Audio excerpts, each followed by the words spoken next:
So I'm going to try to hit it right on the dot. So a brief introduction to scenarios, and then say a little bit about what we're going to ask you to do. Most of this workshop is not going to be presentation. It's going to be you interacting. So this is almost the last of the presentations. And I'm going to talk a little bit about scenarios, and some of you are very familiar with this approach to planning. Some of you maybe not as much, so I'm just going to give a little bit of background. So, and I'm going to draw an analogy of flotilla of a large ship and a small ship, perhaps China, perhaps the US, perhaps the EU, and the Caribbean, or an island in the Caribbean. And you set a course for the future that you want, planning for the future, and then find that the prevailing currents tend to move you off course. To get back on course, it's easier for those with more fuel on board to do that. And in the course of them making their changes, sometimes it can have knock-on effects, unintended effects. Smaller economies can often suffer. And then, quite unplanned, storms can occur, or something that could affect everyone, an unpredicted, unanticipated event. So this is the idea. These events can knock you off course. So following that, a couple of quotes. Not only can those external events knock you off course, but also people's intentions, intended activities. People are not passive witnesses of the events around them. They will act, sometimes for good or for ill. So we're not attempting to predict the future, and certainly not just extrapolating, but to think creatively about what could happen in the future, realizing that there's a multiplicity of futures that are possible. And why to do this? So this quote by Rangapal Agarwala was about some scenarios for Japan that were predicting that Japan's economy was going to do very poorly. These were in the 60s and 70s. And in fact, Japan's economy did not do poorly, and he said, well, that's right, because Japan responded on the basis of those statements about what could happen. So the idea is, you're talking about the future, but it's to influence current decision making. So this is the area of strategic foresight. Ever since I saw someone use this photo as a symbol of strategic foresight, I've been using it. I rather like it. A murky future, but you can still plan and anticipate. So you anticipate possibilities, consider alternative responses, and don't decide on a specific outcome, but instead design robust strategies that are open for surprise. And this approach, these general techniques, are widely used in the business arena. They're also used in the environmental sphere and for other policy decisions. There are many techniques. In this particular workshop, this is actually a subset of the ones listed in the Futures Research Methodology that's put out by the Millennium Project every few years. We're going to focus on scenarios, but actually in this workshop we're going to use participatory methods and today and then tomorrow cross-impact analysis.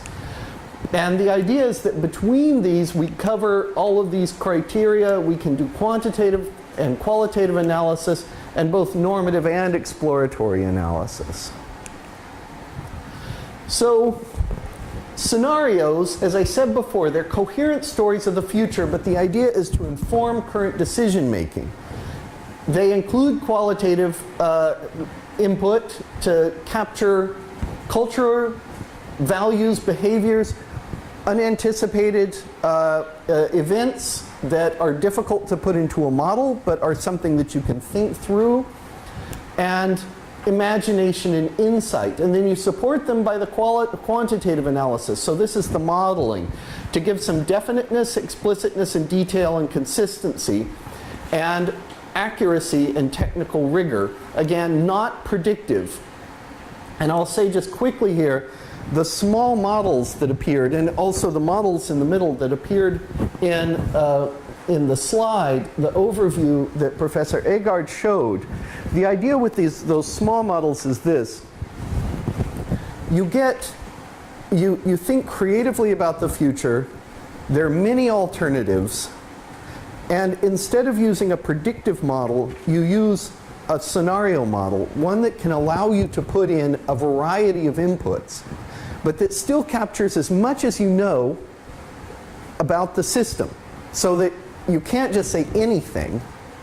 You can change the things that are flexible, and the model helps you to then say what are the consequences coming from that.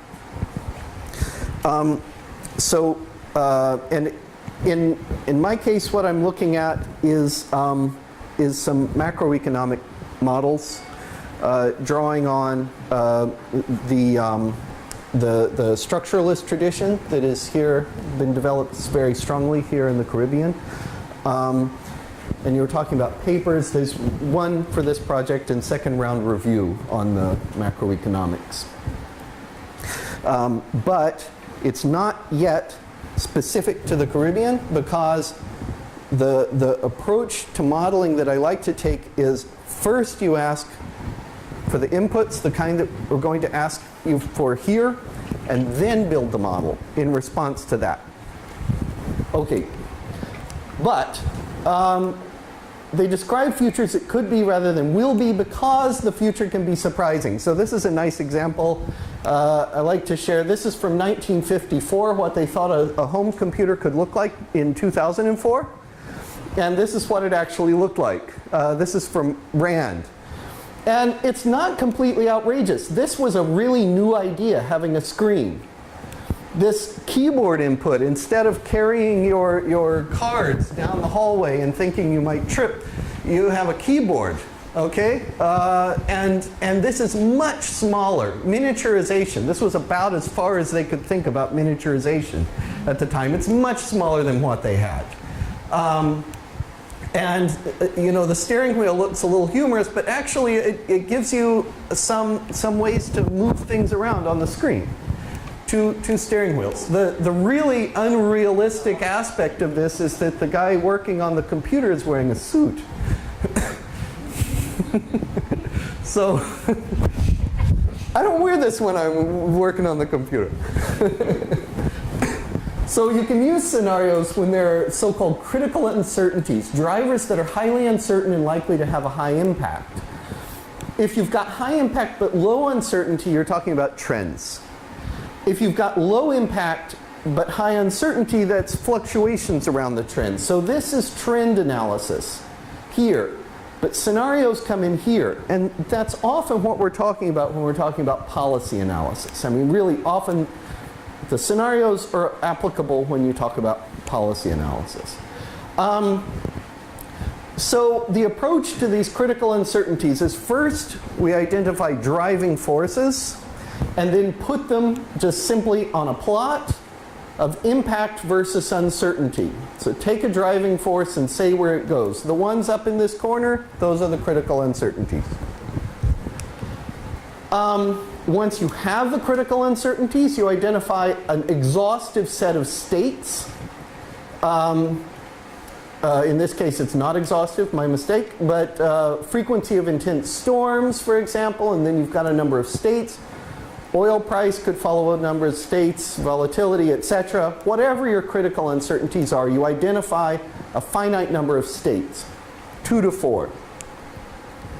And then you label scenarios by picking one state for each of these. And that's pretty much it. The question is how to make consistent combinations, and that's the topic for tomorrow. And then with that, you make a scenario kernel that gives you a skeleton for a set of scenarios, each one defined by a state for each critical uncertainty, and typically you limit it to 3 to 5 scenarios. The pattern that Professor Agard showed before is you have 2 critical uncertainties times 2 states per critical uncertainty, which gives you a 2x2 matrix. We're not going to do that one.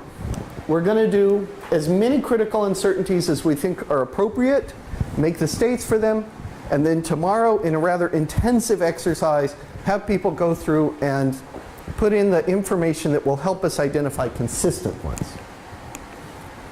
The SSPs have this 2x2 form plus 1, a middle of the road one.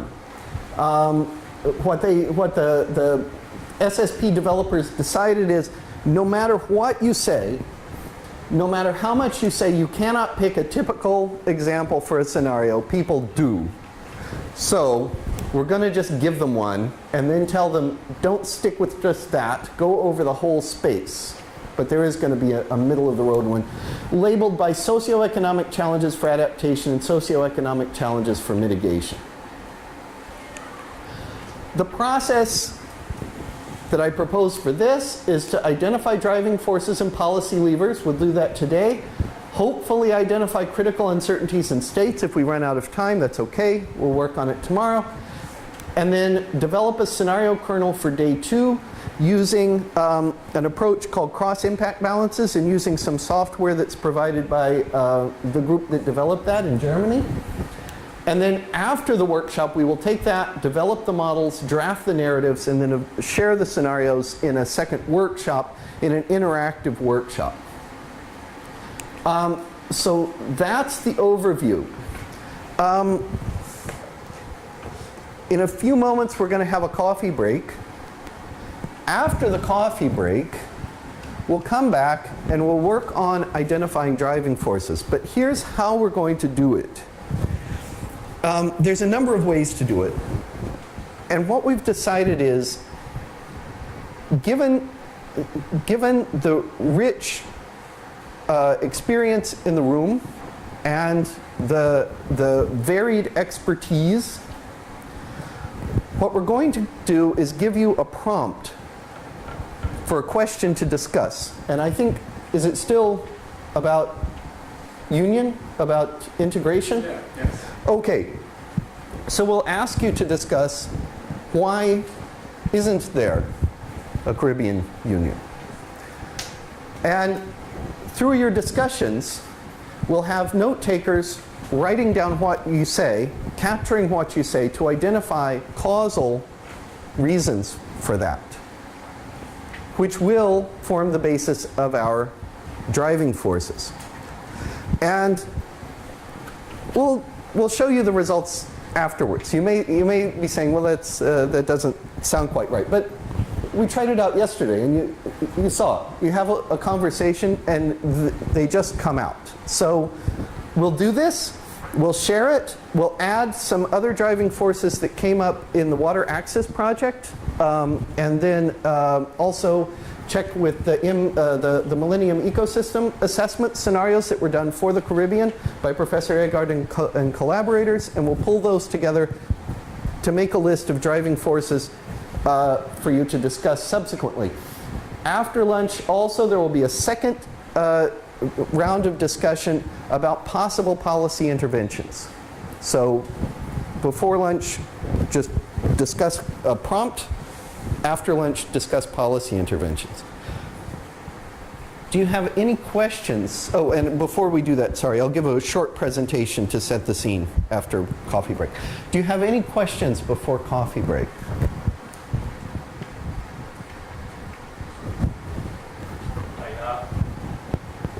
First and foremost, I think clearly so far the presentations have been extremely innovative with regards to the information I do aware of that is evolving in terms of a range of processes. Particularly in the context of what emerged and the role that our region played with regards to the recent outcome with regards to Samoa. Uh-huh. And Samoa outcome. But in that outcome, there is one important dimension that has evolved that we need to pay attention to. Okay. And the most important dimension with regards to Samoa is in relation to partnerships. And as small island developing countries, I think it is very clear, both from the standpoint of national, regional, and global, that partnerships are crucial. And the major ingredient with regards to those partnerships relates to standpoint with regards to the state and level of development of a country. Mm-hmm. In the Caribbean, though, one of the challenges that we have, which manifested in John's presentation, relates to different state of development. And the reason why I mention this is that there's something in the climate change negotiations that are going on. And unfortunately, some of our negotiators seem to want to go along a route which have been advocating that we use market mechanisms to deal with the reduction of emissions. So that is problematic, essentially because in our region, countries there are different stages and levels of development.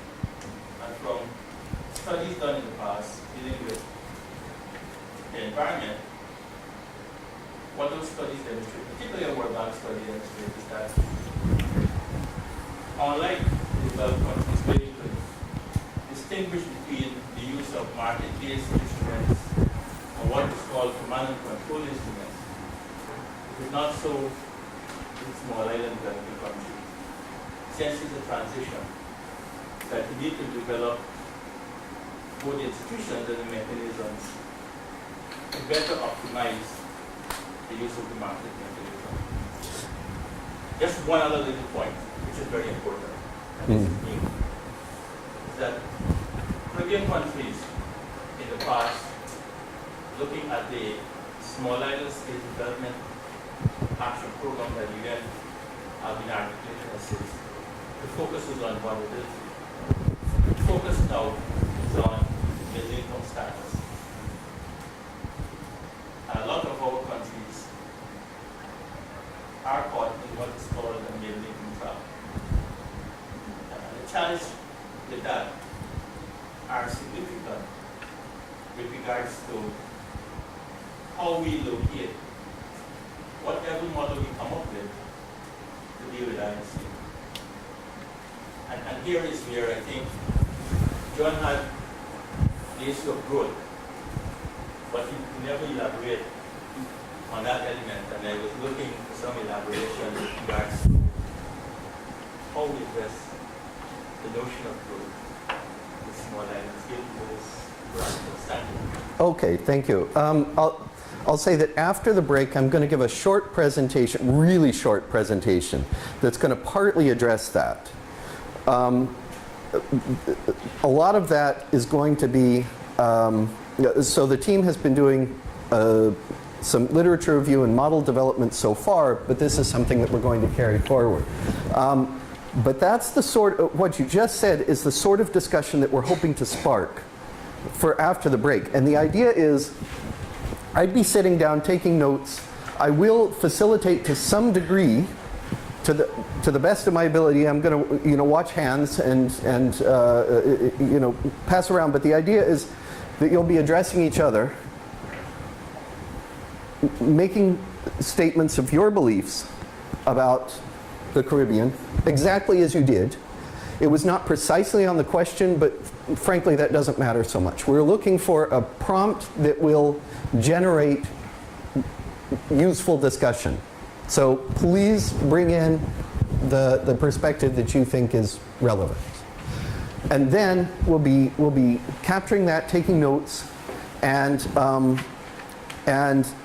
basically it will just be a conversation amongst yourselves about what is most important for the region. So that's a perfect start. Did you get any of? And she got it. Okay, good. All right. So that'll be think about that on your break, and everyone, and think about what your response might be. And when you come back, I'll give that brief presentation, and then we can get started. So enjoy your break, please. It's ready, right? Yes. Okay, good.